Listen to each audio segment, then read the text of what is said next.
কমাল কমাল কমাল রে আবেগ করুন আমার একটা কথা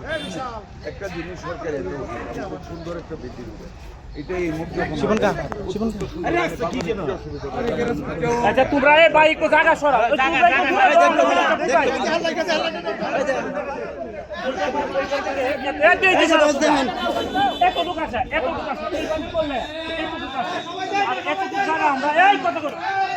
আমরা খোলা বাজারের জন্য কাজ এই দুই পর্যন্ত হয়ে যা বাজারে কোনো খোলা বাজার থাকে না জায়গা নাই করতেছে দক্ষিণ কোন জায়গায়